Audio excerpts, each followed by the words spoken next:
অস্ট্রেলিয়াতে এখন গ্রীষ্মকাল। এই গ্রীষ্মকালে প্রচুর আমের ছড়াছড়ি। তাই একদম টাটকা এইমাত্র গাছ থেকে পেড়ে এনেছে। কারণ আমার ছেলের বউ তার ফ্রেন্ডের কাছ থেকে বলছে যে আমার শাশুড়ি আসছে, কিছু আচার বানাবো, আম লাগবে। সে মানে শোনার সাথে সাথে পেড়ে দিয়ে গেল।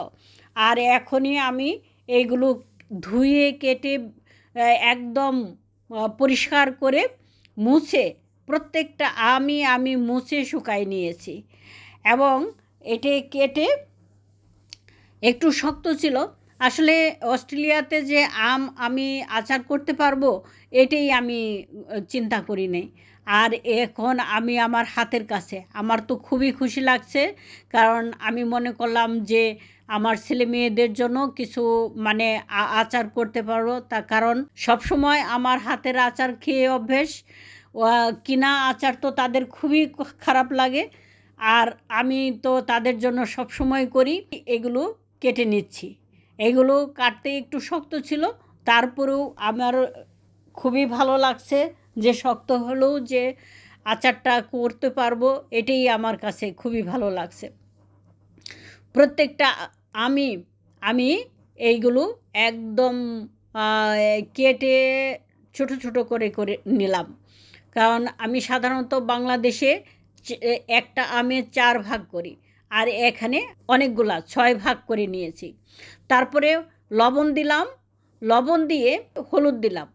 কারণ হলুদ দিয়ে আর লবণে এইটা আমি 2 দিন 2 রাত রাখবো।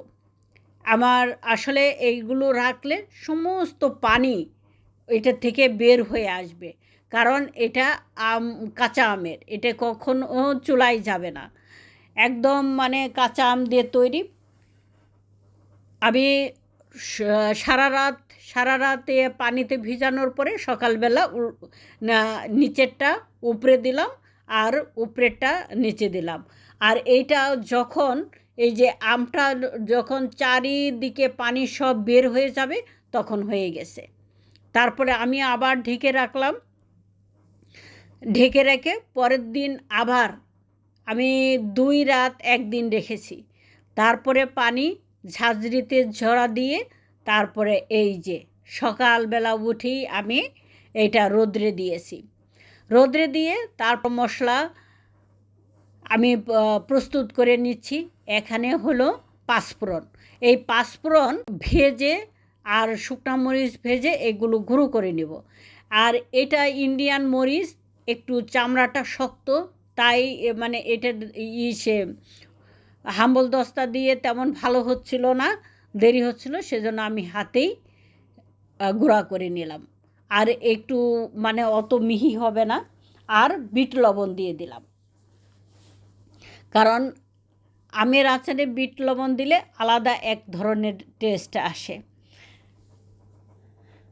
তারপরে কিছু তেলও দিয়ে দিলাম, কারণ তেল দিলে এটা কি মশলাটা সুন্দর গায়ের সাথে লেগে লেগে যাবে। তারপরে সুন্দর করে আমি মাখাই নিচ্ছি। আসলে গ্লাভস পরার দরকার ছিল, কিন্তু আমি মানে গ্লাভসটা খুলে ফেলে দিছি আর দেইনি।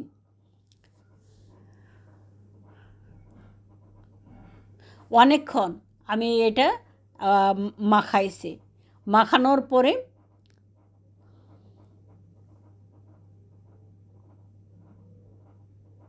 পুরো আমটা আমি আবার রোদ্রে দিলাম।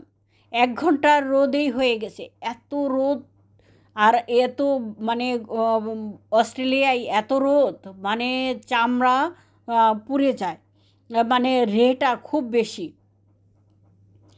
তারপরে এনে আমি এইটা আবার মানে একটু তেল দিয়ে মেখে উঠায়, ডিব্বা তো আগেই ধোয়া এবং রোদ্রে দেওয়া, আমি চেপে চেপে সব ভরাই নিচ্ছি। কারণ এটা চেপে চেপে না ভরলে আমটা মানে উপরে ভেসে যায়, আর তেলটা একদম মানে শুধু তেলই হয়ে যায়, মানে আম আর থাকে না।